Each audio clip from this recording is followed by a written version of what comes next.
How's everybody today?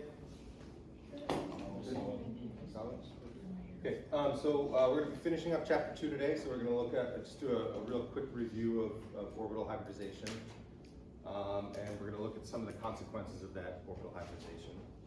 And then we're going to hit up chapter 3, which goes over functional groups, which we're really going to try to focus on today, and also nomenclature, which we'll spend maybe 1 or 2 classes on. We're not going to do much with how you use nomenclature. Okay. Any questions? No? Lecture? Okay. If you didn't have lab yet this week, you're going to have lab today at 1. Just make sure you show up. There are a couple pieces of software that are linked on Moodle. I'll send you an email after class today. So if you have a chance before lab to download or register for that software, please do so. Okay, so I wanted to do a hybridization review just so we're all on the same page with what hybridization is, the way we think about it. Remember, hybridization, valence bond theory, is just a model that we're applying based upon our observations, right? So we observe these shapes, the arrangement of atoms, right? How they're oriented around an atomic center, right? And we've come up with a model based upon those observations to explain why methane is tetrahedral, right? Why formaldehyde, all 4 of those atoms are in one point, right? And this gives us some idea of first of all, where the atoms are around in a molecule, but also, I would say more importantly, where the electrons are, where that electron density is. Okay. When we think about hybridization, what we say or what we presume, right, is that atomic centers, carbons, nitrogens, oxygens, right, they can be separated into one of 3 categories based upon their bonding pattern or electronic pattern around them. Right? They can be sp3 centers, they can be sp2 centers, or they can be sp centers. No matter what the atom is in the middle of these centers, right, the centers are all going to look the same, the orbitals are all going to look the same, right? So this could be a nitrogen, this could be an oxygen, this could be a boron, it could be a carbon. It doesn't matter. Right, the orbitals radiating from that center are all going to look the same, right? And so this is kind of like a puzzle, right? We're getting, the atoms are the puzzle pieces, And we just have to fit them together in the right way. And the code, or the rubric you need to be able to fit them together, is that hybrid orbitals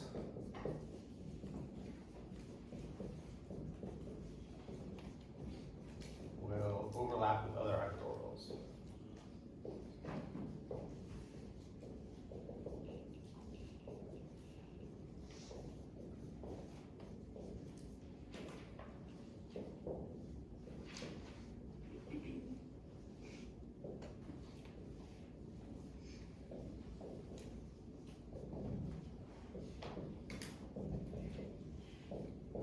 Right? And they overlap with other hybrid orbitals to form sigma bonds, right? Or sigma molecular orbitals.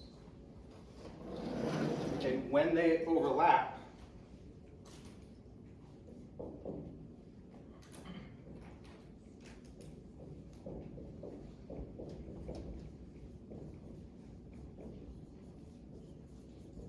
right? They can only overlap like hands are shaking, right? They can only come in pointing towards each other, end on end, right? And that's the only way that they can overlap, right? So if we have a center here that say is sp3 hybridized, right? We have another center here that will say is sp2 hybridized. Right? When those overlap, they're going to be pointing at each other and overlapping like this, right? They don't overlap so they're pointing kind of towards each other, right? They have to be exactly pointing towards each other. So we get that good overlap, that good handshake. Best sharing of electrons between those two atoms. Right? Questions about that? Yeah. Are we going to deal with trigonal, pyramidal, and or bed structures? No, so trigonal, pyramidal, all that means, right, they're both forms of being tetrahedral. These are the only three geometries that I'm going to care about. You know, if you talk to other chemists, they'll say, well, it's not right. You know, the nitrogen is technically trigonal pyramidal. We're going to just count the non-bonding electrons as a part of the geometry, right? As another. It simplifies things, right? So, good questions. Other questions? Okay.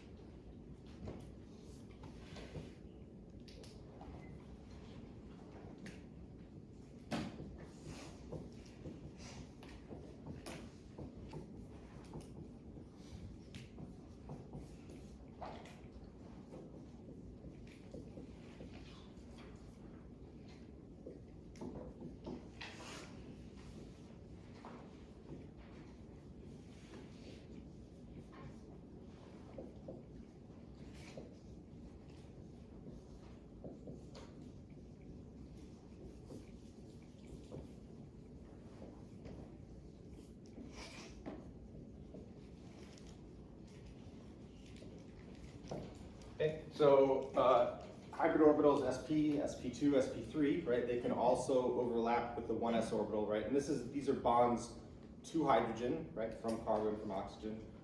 Okay, and those also produce sigma bonds, right? And so those would take on the form, right? We have our atomic center, right? So this is an sp2 center, and then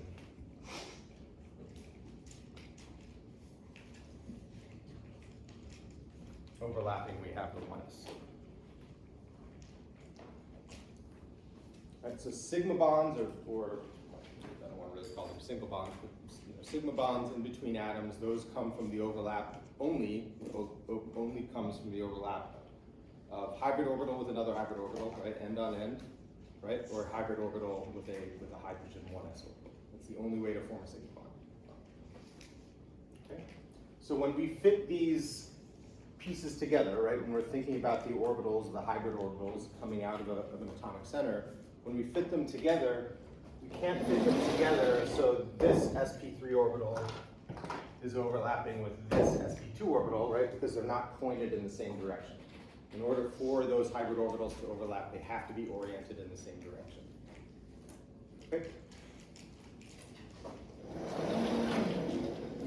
All right.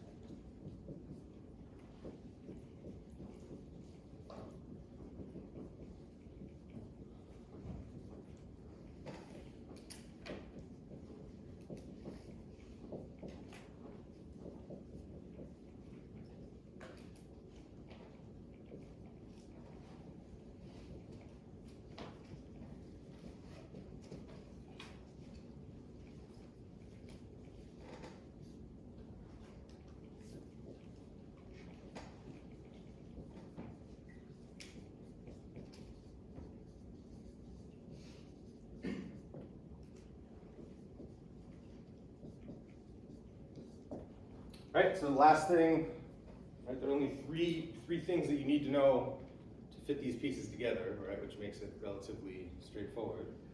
Right, so p orbitals, right, the only thing that they overlap with are going to be other p orbitals. Right, in order for the p orbitals to overlap, in order for two p orbitals to overlap, they have to be aligned, right? They have to be parallel to one another. Right? And when they're parallel with one another, that they're overlapping, they're sharing electron density, or those pi electrons can be shared between those two atoms. Right? And that produces pi bonds. It's the only way to produce a pi bond. Can't produce it with a hybrid orbital. You can only produce a pi bond with a p orbital. Right? And that way, if you are looking at a molecule,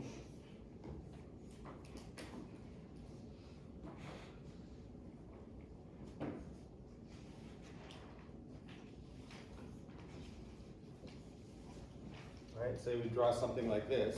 When we observe those two atoms, the nitrogen and the carbon below them, right, we automatically should know that they can't be sp3 hybridized.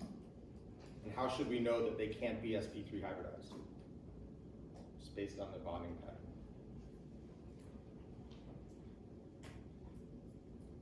Yep. They only have 3 areas of electron density. Okay, they have 3 areas of electron density. What's another way that we should automatically know just by looking at it? There's a double bond present between the carbon and nitrogen. Great, there's a double bond present between the carbon and the nitrogen. Double bond is composed of a sigma bond and a pi bond, right? So if there's a pi bond between two atoms, that means that those two atoms have to be using p orbitals in order to bond to each other. If they're using p orbitals in order to bond to each other, they can't be sp3 hybridized because there are no unhybridized p orbitals in that hybridization state. Right? We only have p orbitals when we hybridize 2 of the p orbitals to make our sp2s, right? And then we have 1 leftover p orbital. Or we hybridize only 1 of the p orbitals and leave the other 2 unhybridized. Right? So those are the only 2 ways that we can make a double bond to an atom, if we're sp2, right, or sp3 hybridized. Okay, questions about that?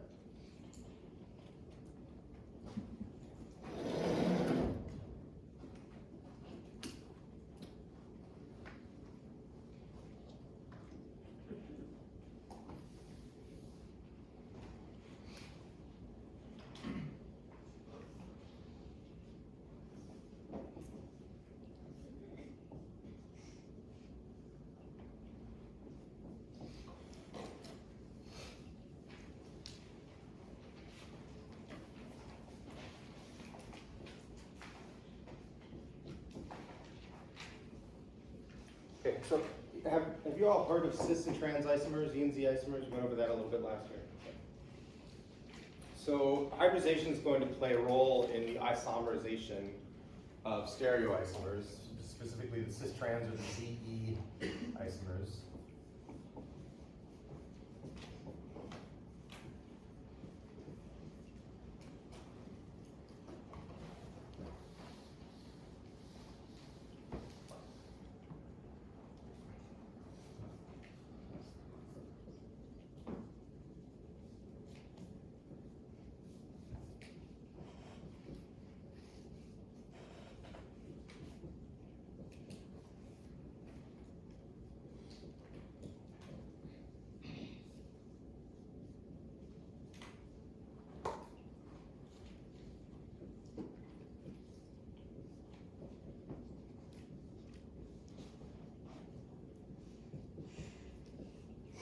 Right, so here are 2 simple molecules that are related to each other as stereoisomers or geometrical isomers.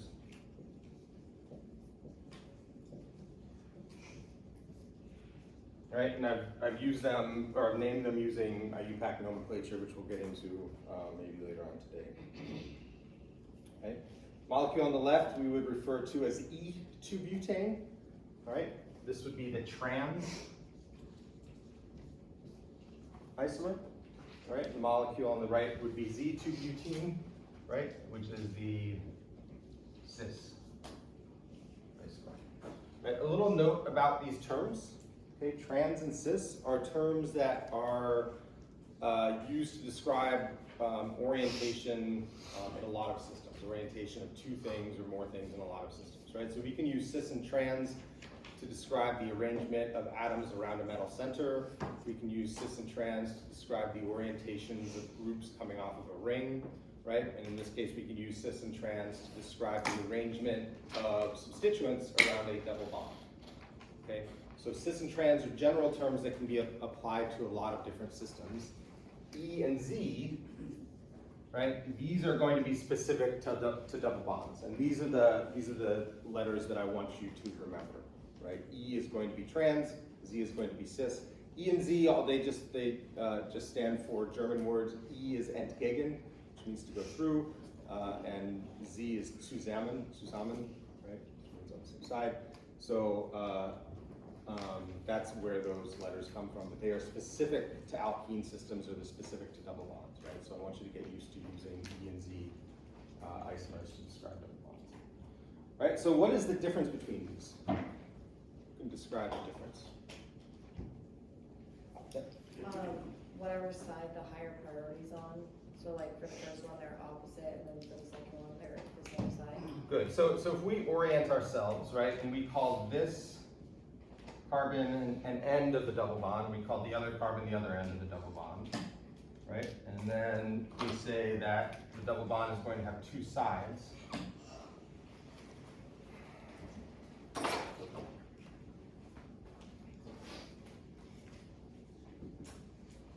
Right, there's going to be on this the way I've drawn it here, a top side and a bottom side. Right, you can see that on the E isomer, the methyl groups, the CH3 groups, right? At either end, they're going to be on opposite sides of that double bond, right? And then the two hydrogens, right, also going to be on opposite sides of the double bond. Okay, in the cis or the Z isomer, you can see that the methyl groups are on the same side of the double bond, right? And this is always an element of confusion, right? Because if you look at the letter Z, it looks like it should be, just the shape of the letter Z, it looks like it should be describing trans, right? But it's not, right? And that always confused me. I know that's confused many other organic chemists in the past as well. When you're first learning this. So the trick that I learned, or that somebody taught me, is when you think of Z, you say that those substituents are on the same side, right? It sounds stupid. That's what, those are the types of things you remember. So just make sure to practice E and Z whenever you're identifying the different geometries. Okay, these two things, even though the atoms are all attached to the same point, right? So if we call this carbon 1 and this carbon 2, you can see there's a methyl group on carbon 1, methyl group on carbon 2, just the same way it is here, right? It's the orientation that's different.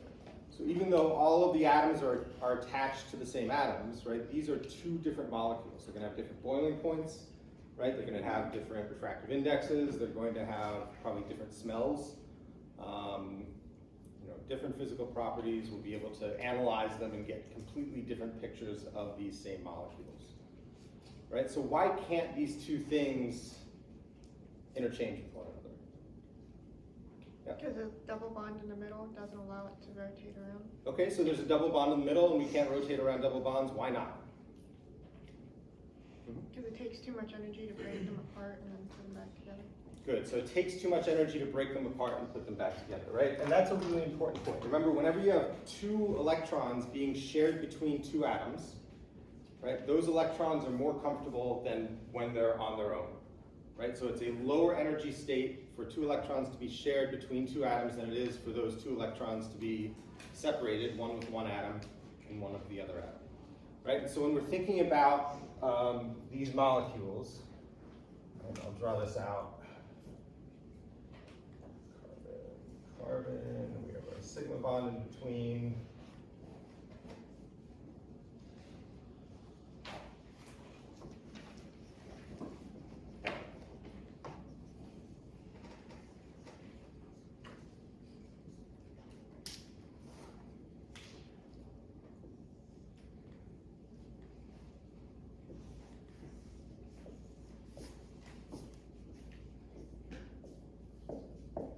And then we have a pi bond. So what I've drawn is the E isomer or the trans isomer, right? And I've tried to draw it, so I'm taking this structure that's in the plane of the board, and I'm just rotating it towards you 90 degrees, right?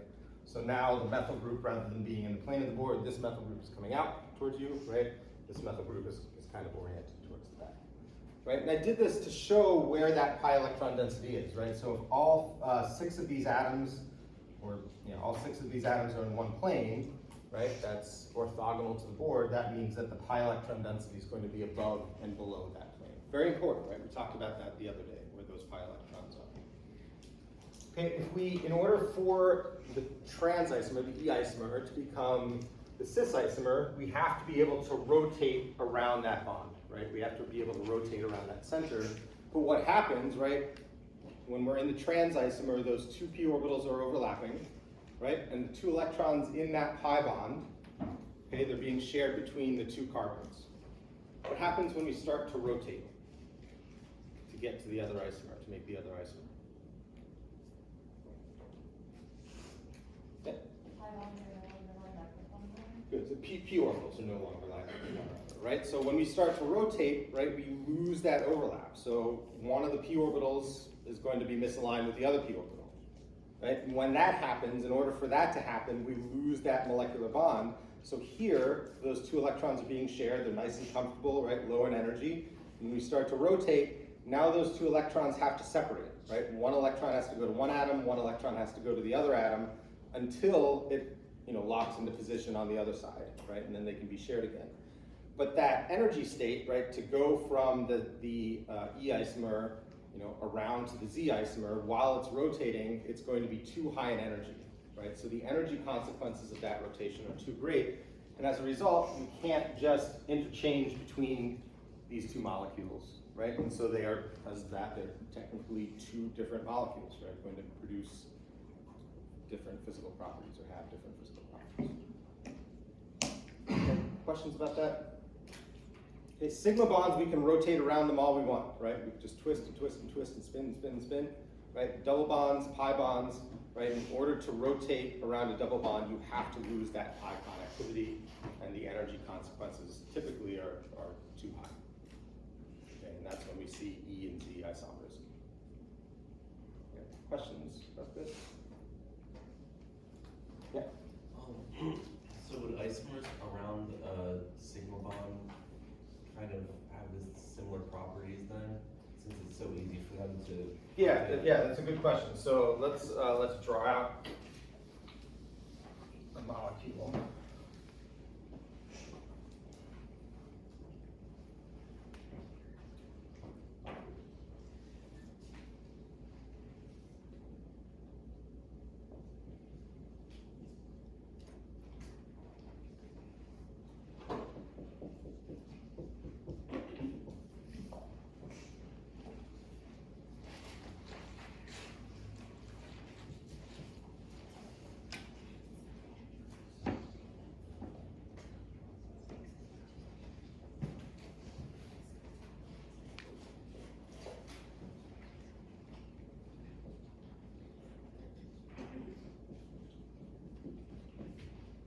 Okay.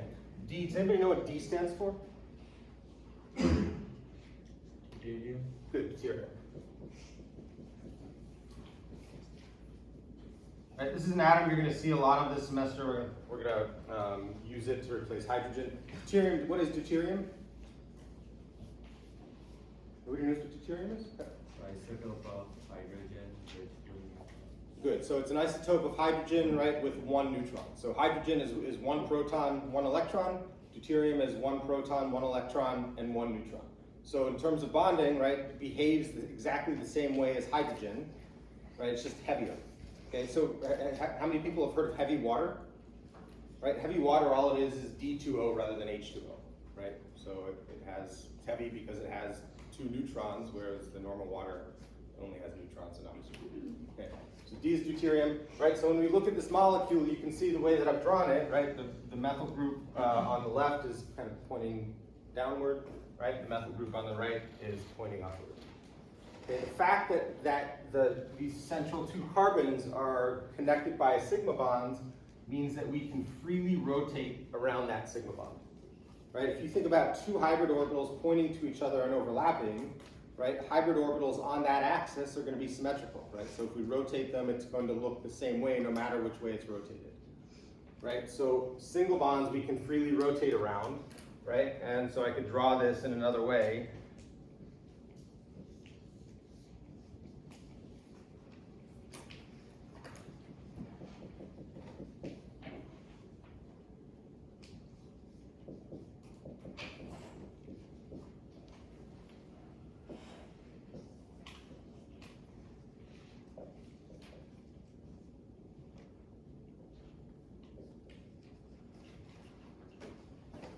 And when I rotate, it looks different, the way I've drawn it on the board, but it's the same exact structure, right? All I've done is change the conformation.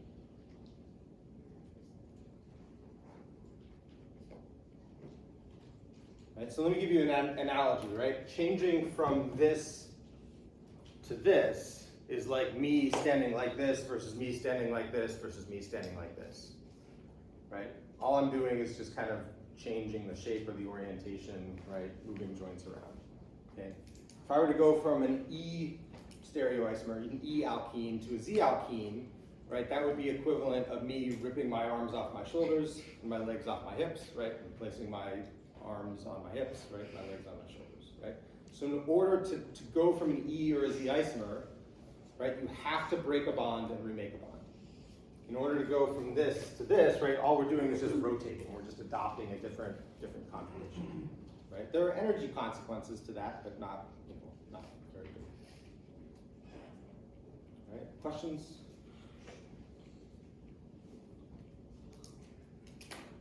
Okay, let me let's talk about how to identify these isomers really quickly.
Okay, so when you're trying to identify or assign EZ nomenclature, right, EZ geometry to a double bond, right, you have to orient yourself, right? So again, when we look at the double bonds are going to have two ends and two sides, right? And what you're looking to do is identify the highest priority group on either end, right, on each end.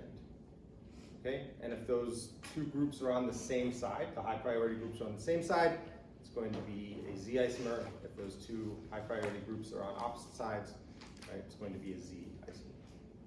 Right? When we talk about priority, right, that's kind of an ambiguous term for chemistry. So how do we assign priority? What is priority based off of? From what I think, from the functional groups that are attached, and then these functional groups have aligned in a manner. No, it's too much. Yeah. Just the biggest molecule? No, biggest substituent. It's not based on size. So like we go in, like according to periodic tables, so like in between fluorine and chlorine we will choose chlorine because that comes in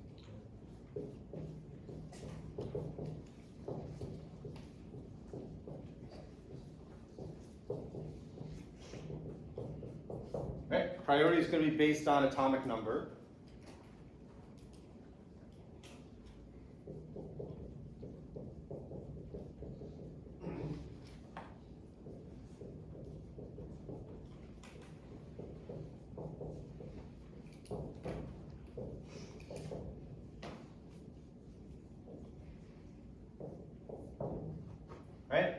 And the other thing that you need to know is that because of that, right, it's based on atomic number, we have to identify the priority of an atom, right, not a whole group.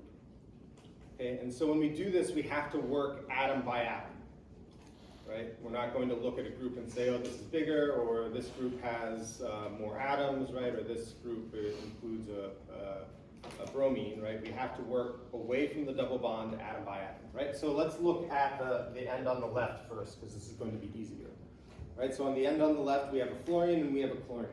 Which of those two is going to be the higher priority group? The chlorine. The chlorine, right? Because chlorine, if we look at the periodic table, chlorine is going to be right below fluorine, right? So a higher atomic number, a heavier atom, right? So when we do this, I'll just put a 1 next to the chlorine to show that's the higher priority group, and then a 2 next to the fluorine to show that's the lower priority group.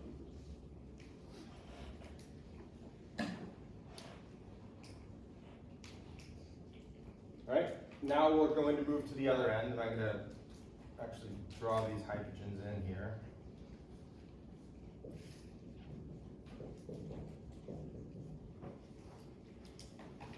Okay, and so when we move to the other end, right, and this is going to kind of illustrate how we go about assigning priority, right? When we move to the other end, we're not going to look at this whole group, and we're not going to look at this whole group. Right? We have to work atom by atom. So what we'll do is we'll say this end is connected to a carbon atom, right? And the second atom is also a carbon atom. So at that point, there's no difference. Okay, and that's how we have to work, right? You have to work atom by atom. If there's no difference in those first atoms, then you start investigating what is attached to those two atoms, right? And so you ask yourself the question, what is the highest priority atom attached to this carbon? And the answer would be what? Hydrogen. Good, 3 hydrogens, right? So there are no options. So highest priority atom attached to this carbon is going to be a hydrogen. Highest priority atom attached to this carbon is going to be what? Oxygen. Oxygen, right? At that point, right, that you find a difference, at that point you can say because this carbon is attached to an oxygen, or this carbon is attached to a hydrogen, right? This aldehyde group is going to be the higher priority group, right? And this is going to be the lower priority group. Right, so knowing that, is this going to be an E or a Z isomer? How many people think it's a Z isomer? How many people think it's an E isomer? Excellent.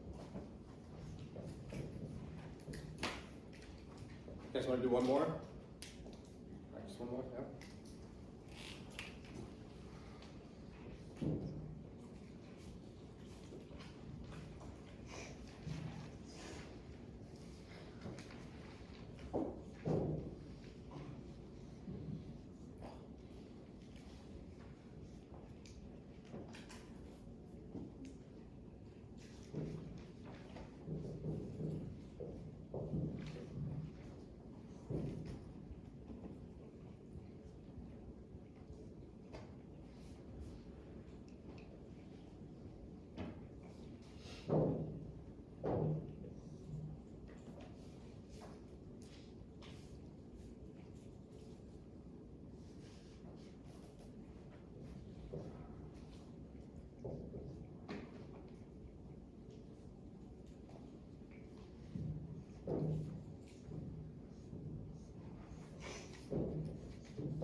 Okay, I'll give you a second to draw this out.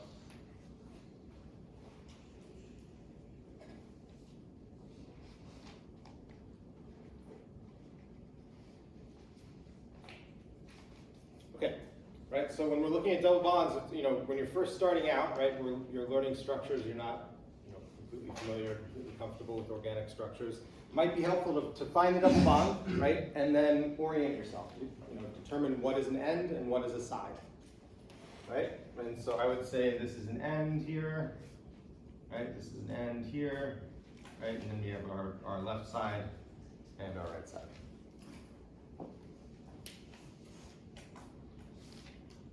Right, so how about I give you 2 minutes, see if you can determine whether this is an E or a Z isomer, E or Z double bond.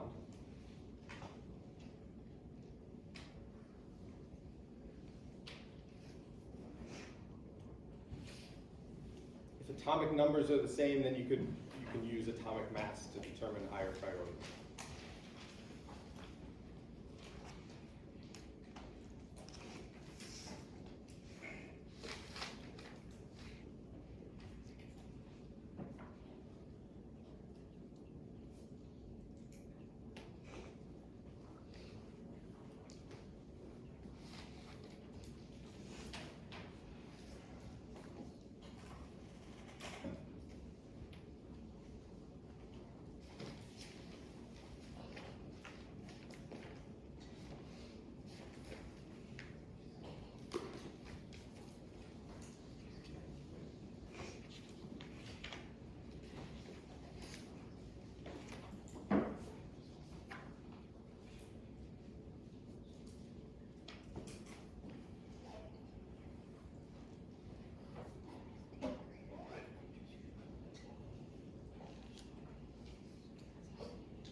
You guys about 30 more seconds.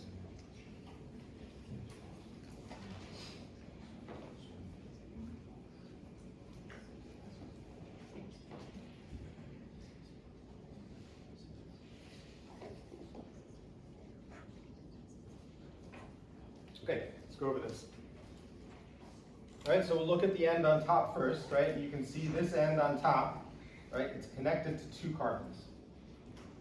Okay, so at that point, we have to take a look at what is attached to those 2 separate carbons, going away from the double bond, obviously.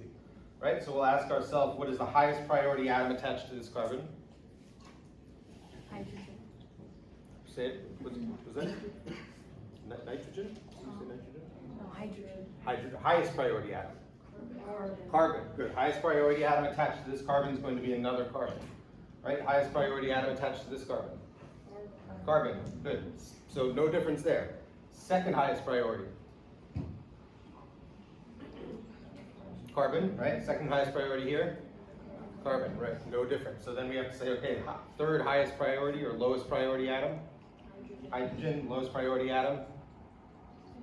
Deuterium, right? So there's the difference.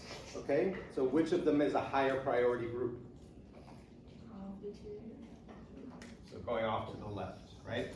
So this is going to be 1, and this is going to be 2.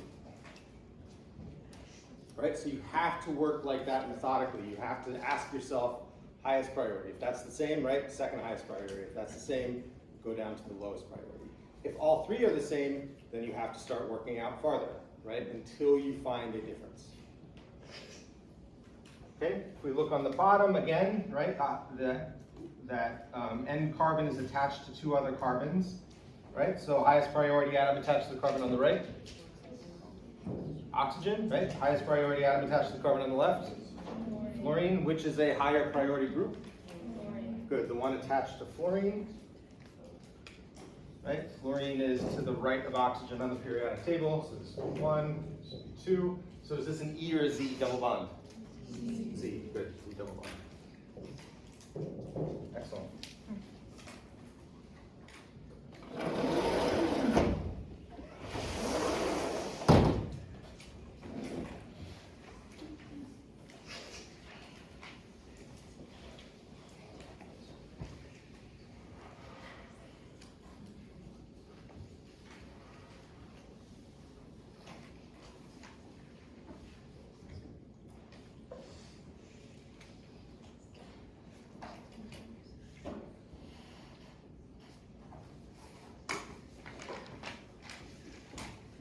Okay, so that takes us to the end of chapter 2, and so we're going to just scoot on into chapter 3 by starting to talk about functional groups.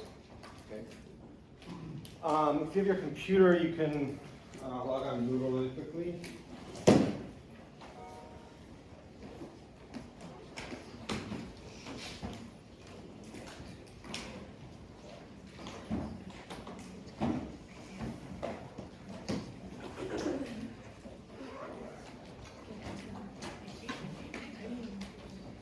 And if you're sitting next to somebody with a computer, that's good enough too.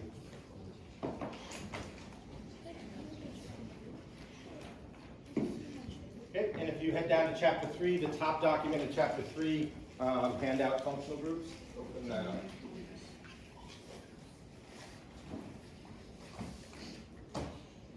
Okay, so these are the functional groups that we are going to be covering this semester, right? And all this is a document. It's actually supposed to help you with nomenclature. We're not going to really be naming these functional groups using IUPAC nomenclature that much, really. So this is more or less just a sheet that lists all of the functional groups that you need to know. All right. It's one thing to be able to look at these functional groups in this document, right, where these functional groups are isolated, not part of a bigger molecule. Right? And it's another thing to be able to identify these functional groups in a larger molecule, right, in the context of a more complex, larger molecule. And it's that second skill that I really want you to have, right? I don't need you to look at acetone and tell me that it's a ketone, right? But if I give you a molecule that's a lot more complex,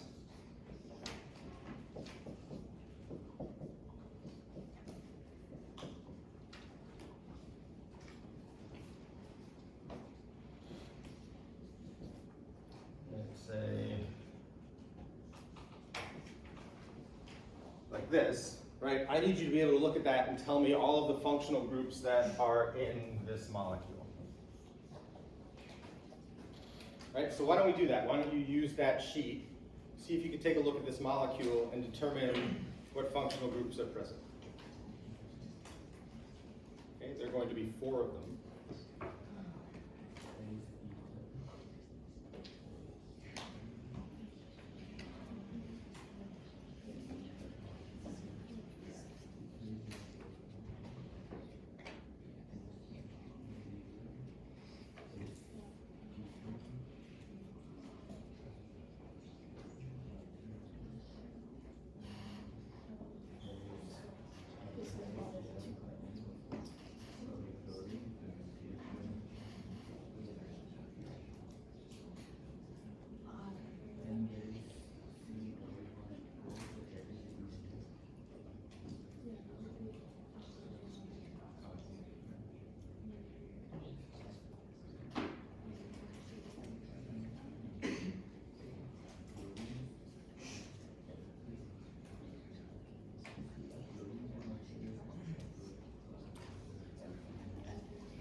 All right, how many people have identified one functional group up here? 2? 3? Anybody get all 4? Okay, a couple of you. All right, so just because we have just a few minutes left, we're going to go into this. All right, so we have 4 different functional groups up here that we can name. All right, anybody want to name one of them? Yeah. The one oxygen in the end, that's ether. Okay, good. That's an ether. So what is the simplest ether, right? If we're looking at a molecule to identify an ether, what should we be looking for? How do you know it's an ether? Because okay, sorry. Because it looks like the ether on the paper. Yeah. Because there's like 2 carbon like can bond to oxygen. Great. Right. So. Right. So when we look at this, we have an oxygen in the middle, right? And that oxygen is surrounded by 2 sp3 carbons. Okay, so an ether is going to be an oxygen surrounded by 2 saturated carbons, right? No double bonds, no, nothing else, just 2 sp3 hybridized carbons, right? And anything else beyond that. Okay, what other functional groups are going to be in here? Ester. Okay, where's that? In the lower with the whole, yeah. Good, right? So these are 2 functional groups that people always confuse, esters and ethers, right? First of all, they kind of sound somewhat similar, right? But second of all, you can see that in the ester,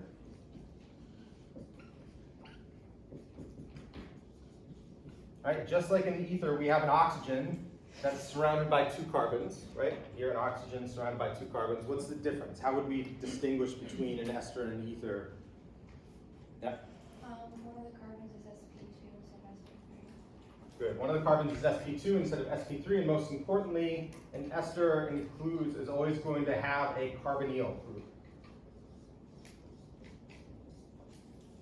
Right? Important term you have to learn, carbonyl. Right? All a carbonyl is a carbon that's double bonded to an oxygen, right? And then the carbon has 2 bonds to 2 other things, right? And we're not defining what those 2 other things are.